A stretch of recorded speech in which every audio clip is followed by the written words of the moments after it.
Hi, welcome to Diving into Deep Waters. I am your host, Erin Rowling. I just realized my microphone was crooked, but we fixed it. We're not going to restart this. We're just going to go. I'm also repping my Red Raiders. If you're not watching this, you can't see what I'm wearing, but tonight is a volleyball game, so we are repping for our varsity team. Yay, go Abby and the team.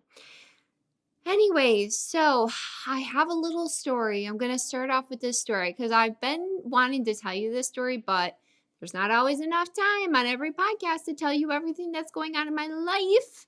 And so this I mentioned in my last podcast about going to Hocking Hills away for a few days with the ladies.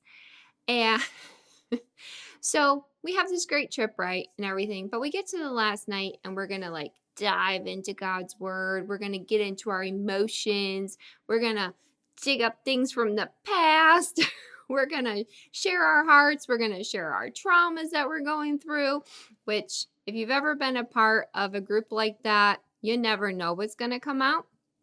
And so we're in this deep moment. Basically I ended up getting up out of my seat, sitting in front of my friend, staring in her eyes. I'm like, we're going to get this stuff out tonight. And she just saying things and I'm like, look at me. And we were just in it. Okay. And then all of a sudden, out of the corner of my eye, I see my friend swoop her head. And I'm like, what was that? And it's amazing how many things you can think in a split second. And so she swoops her head and all of a sudden I hear her say, there's a bat. Okay. First of all, I've been traumatized by bats because when we first moved into our house, I think we had, did Paul say the other day, 7 or 8 bats we had in our house? We would just come out of our bedroom and one was hanging on the curtains in the living room. One was hanging on the fireplace. Me and the kids were one time huddled by the dishwasher as it was swooping down. One, my husband and his friend may have hit and it fell on top of my daughter. The blanket was on top of her. But we've had our experiences with bats in our house, but we hired a bat guy. He got them out. So all is good in the rolling home. So it's been a while since I've had an encounter with a bat.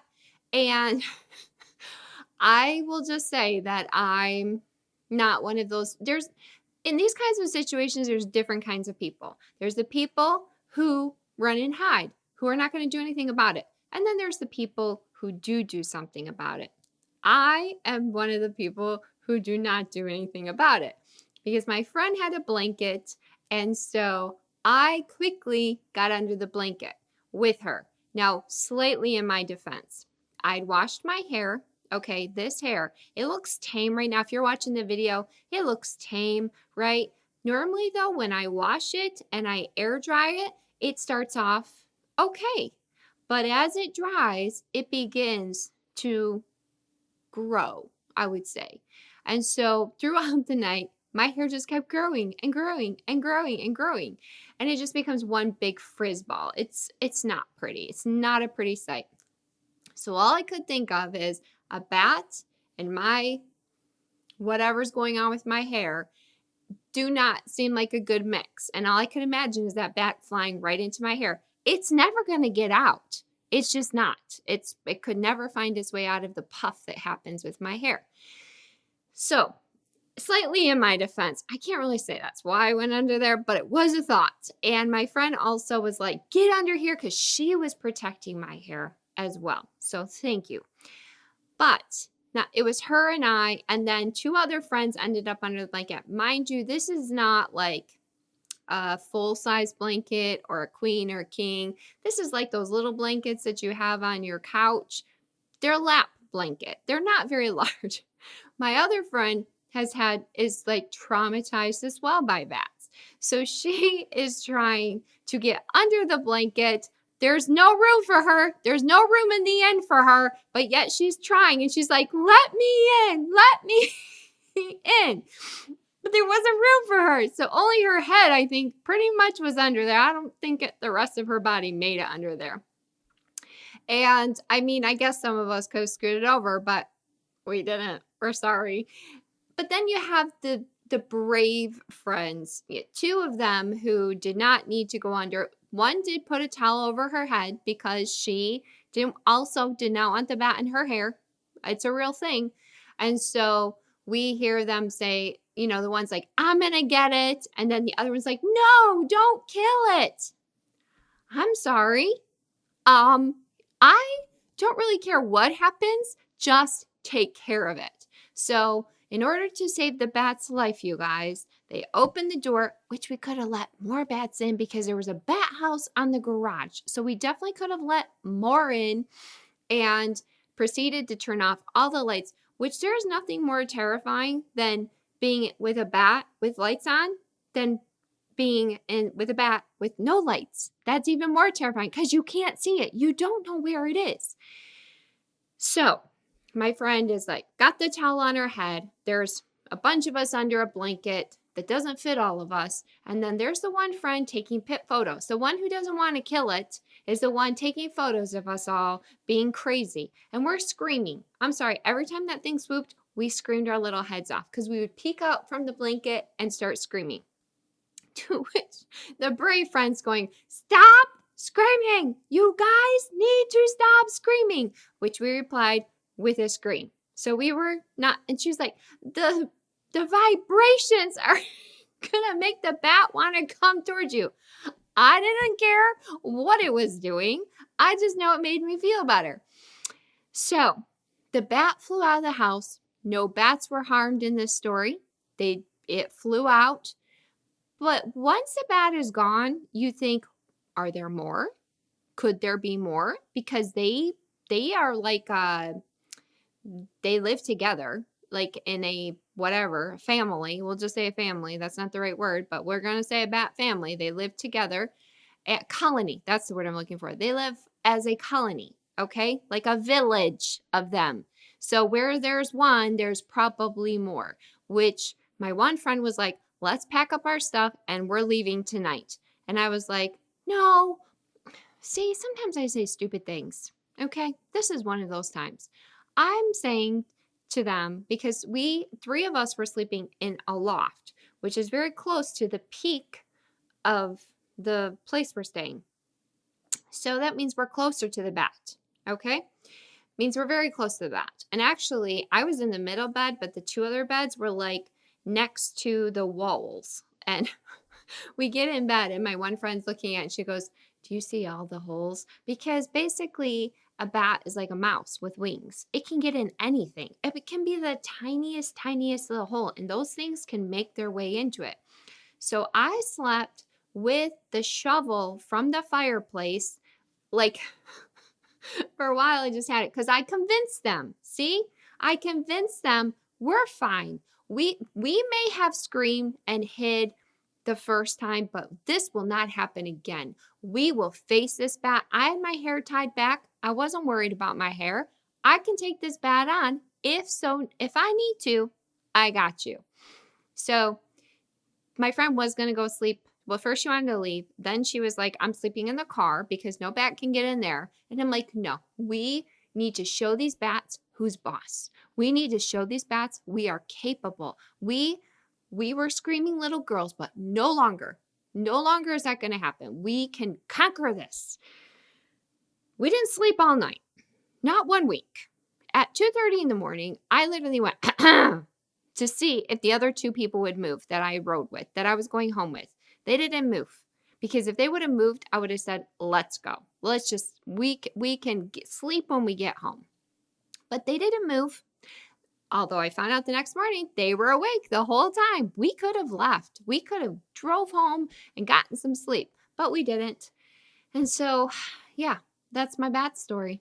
And I don't count on me when things go wrong and you need some. It's so funny because my one friend was like, here we were talking about we're empowered women. Like, we got this. And then there's a bat and like all of that went out the window except for one. We know who we can count on. Thank you to the one that we can count on. The rest of us are useless except for the one taking pictures, and she can document it and have the pictures of us forever. So, but for those of you worried about the bat, it's fine. Were we fine? No, I'm sure that bat, when it flew out the door, was like, thank the Lord. You have rescued me from these crazy women, and I've gotten out of here. So yeah, that's my story. And I'm documenting it here. So it is here for a lifetime. We all said at each of our funerals, this is the story we will be sharing. So yeah, good times. Good times. I could do without a bat ever in my life again.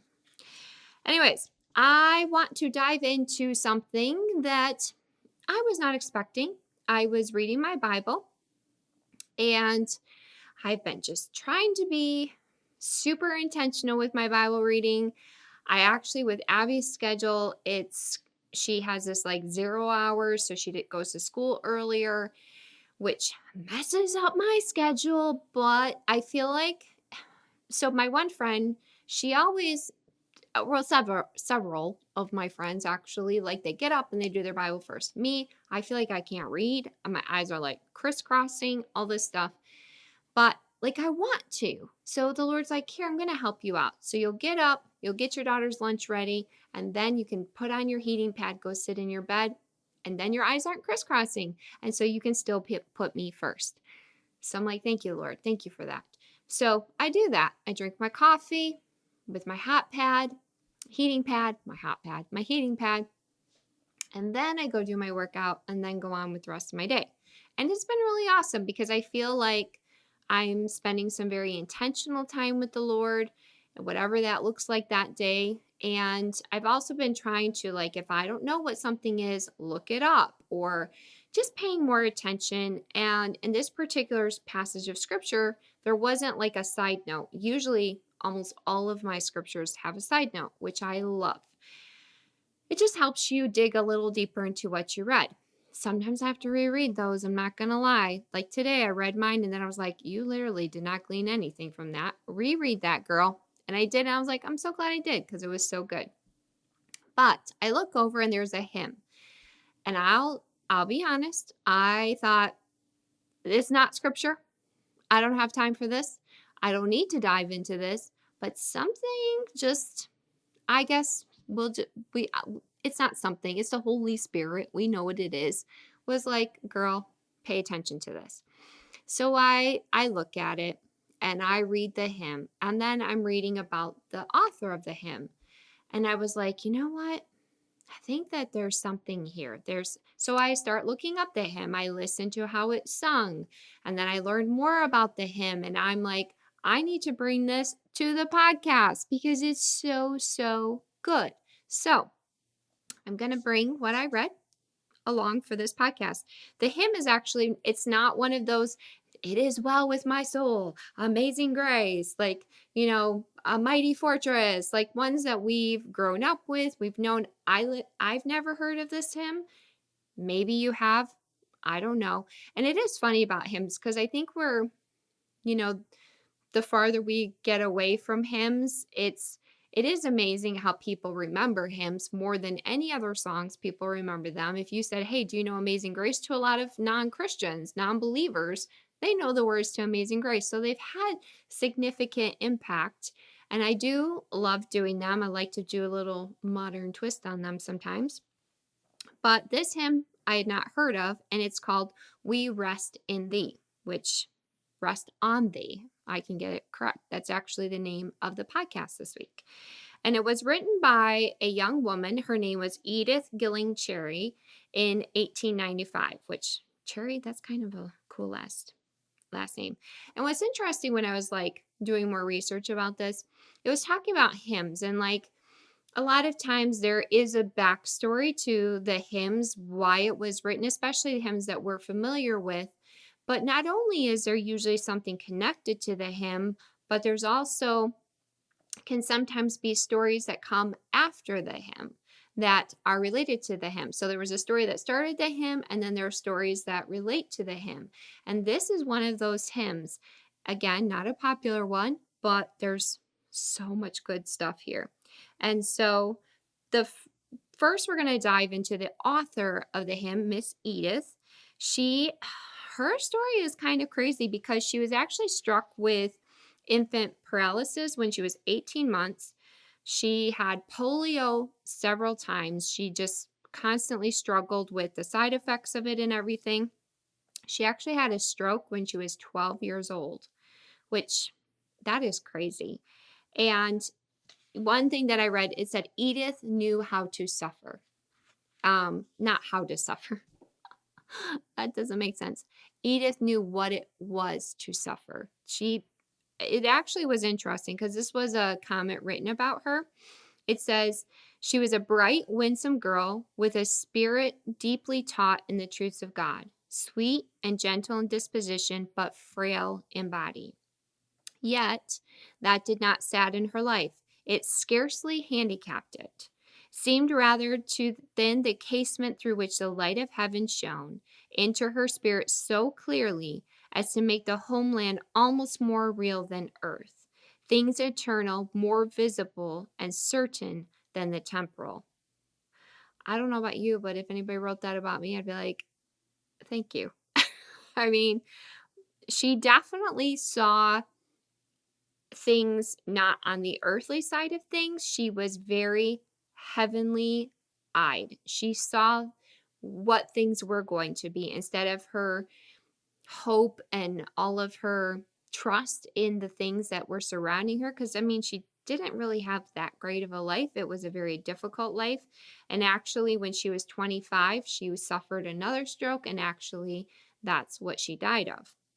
And she got to see her Savior when she was 25. This hymn, because like I said, most hymns are inspired from something. And I just thought this was a really cool inspirational part, that the hymn, We Rest on Thee, was actually came out of the Bible. No surprise there. But it's inspired by a godly king. His name was Asa. He was a king of Judah.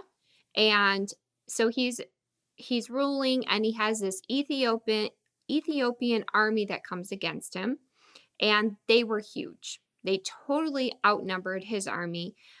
It actually was the Ethiopian army outnumbered the army of Judah 1 million to 580,000. So basically that's a 2-to-1 ratio. So what do? If you're the king and like, we're not going to win, right? Like, there's no way we can take this army. In First Chronicles 14:11, it says, Asa cried unto the Lord his God and said, Help us, O Lord our God, for we rest in thee. And in thy name we go against the multitude. So that's actually what she took as her inspiration for the hymn, We Rest on Thee. Now, it's interesting because Edith died. When she died, she confided in her mother. And basically, she expressed that she wished she would have done more for Christ. She wished that she would have accomplished more for him. And her mother, being a mom, reassured her that she had done a lot for Christ and tried to reassure her of that. Especially, like she said, people are going to have all these poems from you. They're going to impact people in a powerful way. And this is what she said. She responded. She was very humble, even though her mom's like, honey, you've impacted all these people. This is how she responded. They were given to me just ready, and all I had to do is write them down. And basically it was said of her, it was basically like words flowed from her pen. It was a gift from the Lord that she was given. But she was worried. She was worried that she was going to have impact. Now, of course, her mother was right. And to any young listeners listening, I would say your mother is always right. Isn't there a song from Rapunzel? I think it is. Mother knows best. That was a bad mom.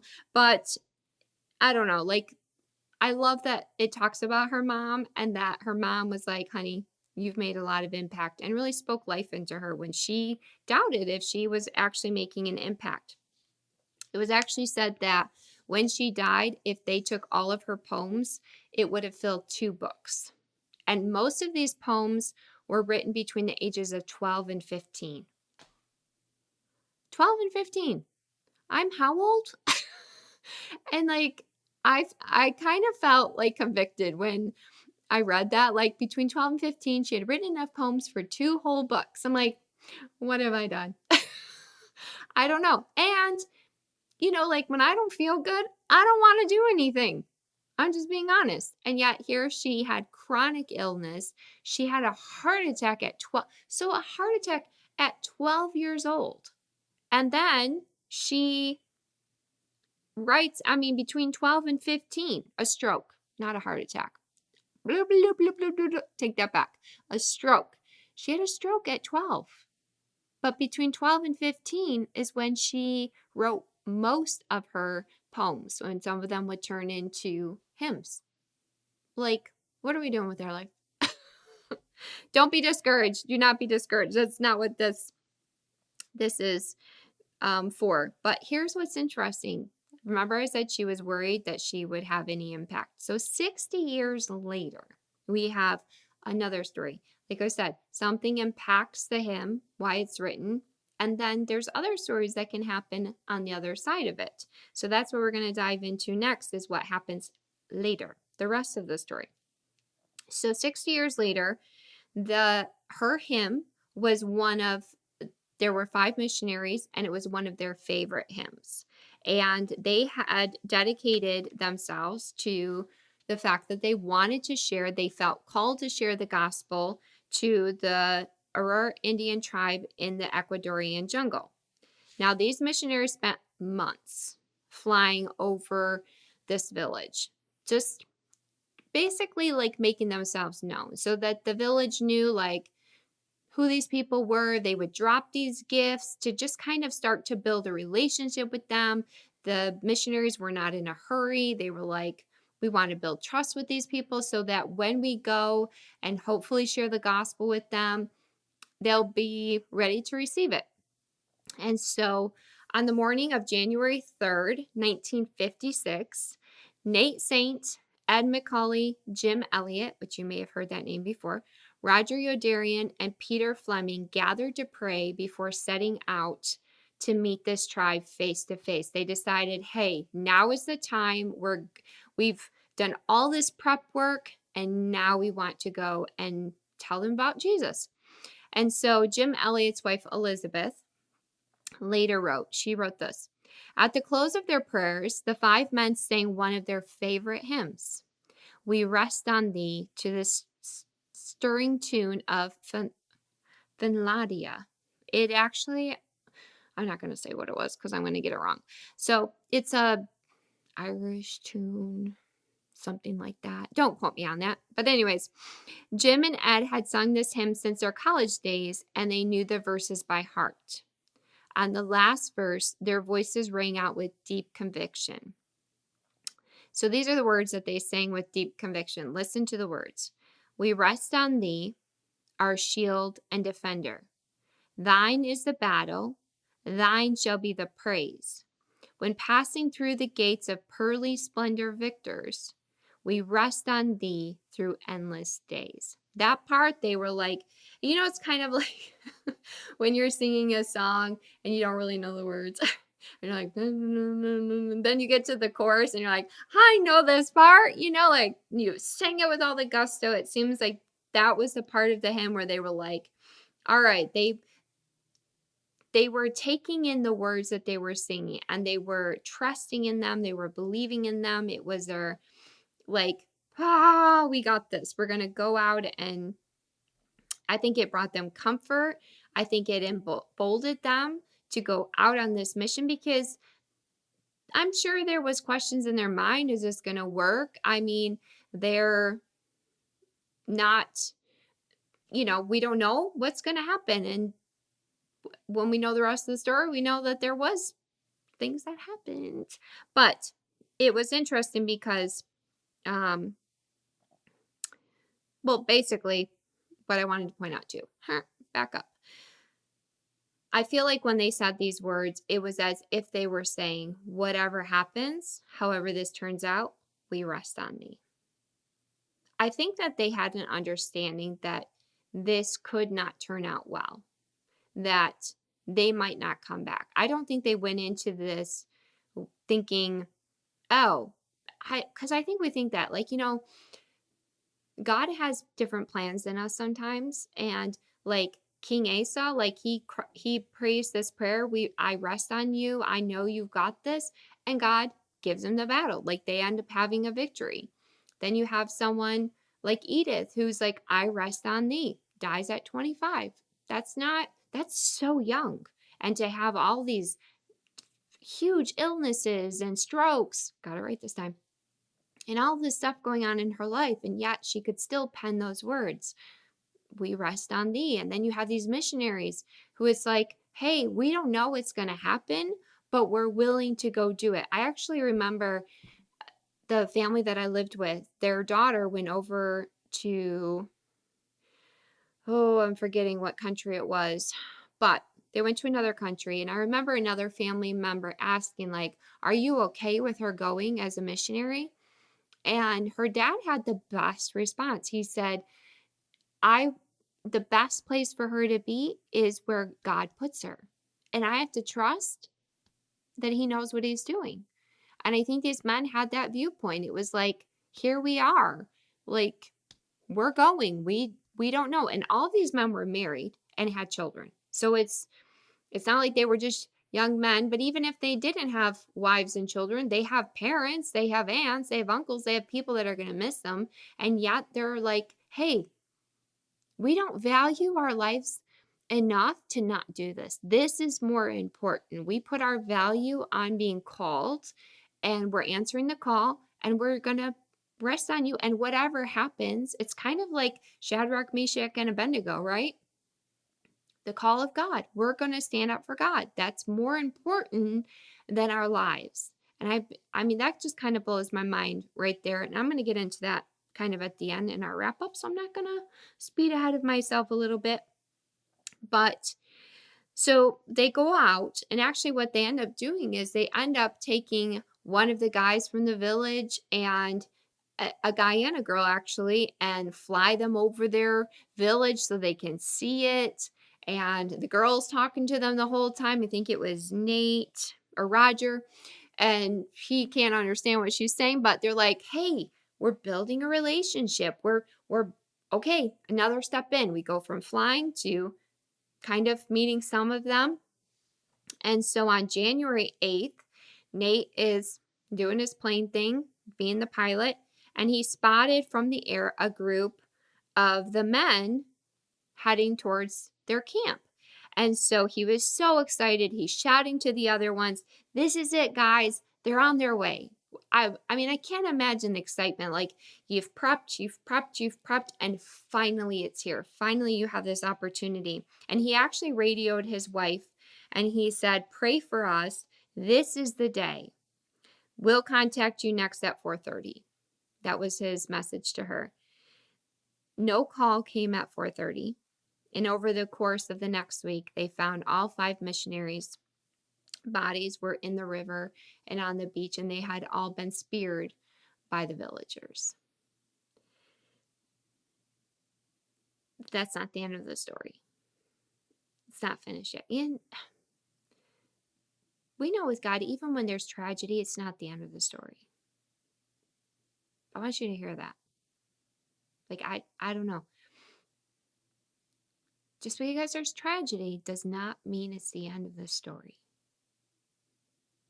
We often sit in the tragedy. And I'm not saying that it's easy or just like, oh, you've had something tragic happen, you should just be able to see the positive. I'm sure that those wives, when they knew that their husbands were dead, the father of their children had been speared by the very people they were trying to love and trying to show like who Jesus was and show the love of Jesus to them. I'm sure they couldn't see anything positive in it. But I love that even in tragedy, God's not done. That's not the end of the story. To the disciples who saw Jesus die on the cross, to his followers, his believers, to see him crucified on the cross, that felt like tragedy, right?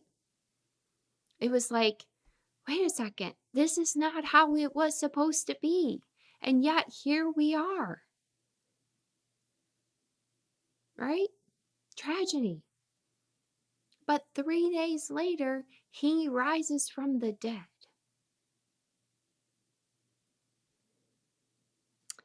Jim's wife, Elizabeth Elliot, and Nate's sister, Rachel, actually went back to the tribe eventually and shared the gospel. They actually had an incredible opportunity to do that. And the very men who had killed her husband and her Nate's sister, that didn't make sense. The very men who had killed, I just ruined that whole moment because I can't get my brain straight. All right, let's redo. I'm having to do a lot of. It's okay. That happens. This is life, right? This podcast is real. We're not going to get all professional here. We're going to keep it real.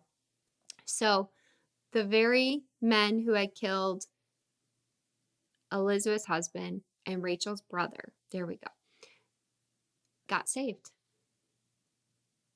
They got saved. And not only them, but most of the village got saved and is saved today. There's so much story there. There's a lot to go into that. We're not going to go into that. I actually got to hear Elizabeth Elliot speak. One of the highlights of my life. I mean, and I've mentioned her before because, like, talk about an amazing woman. I mean, just seeing her face to face and getting to hear her words of wisdom and just a love for Jesus it definitely was on my bucket list. Johnny Erickson Tata is also on my bucket list. I've actually been thinking, like, how can I get her on my podcast? She would never come on here, but who knows? Because she's also on my bucket list. Like, Elizabeth Elliot has passed. She's with Jesus. But I don't know. Just seeing her was just like, she's the real deal. And it's actually also the place that I started to realize that I really like Paul. So it holds some significance. But anyway, and another girl told me that she liked him at the same place. And I was like, excuse me? But guess what? I got him. Shouldn't. Ha ha ha. All right. Anyways, that sounds real Christian, doesn't it? But anyways, so when I started diving into this hymn, and I was like so enamored with Edith's story, where she got the hymn from, Jim Elliot's story, Elizabeth Elliot's story, like all of these stories. And I thought, where am I supposed to go with this? Because I don't know. I didn't really have an end to it. I just knew that I wanted to share it because I just think that the whole story is super, super inspiring. And I was sitting at my kitchen table and I just realized something pretty profound about these people.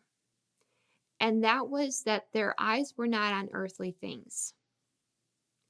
And I thought to myself, because just a couple mornings ago, Paul had some guys over, and one of them had not been in our house before.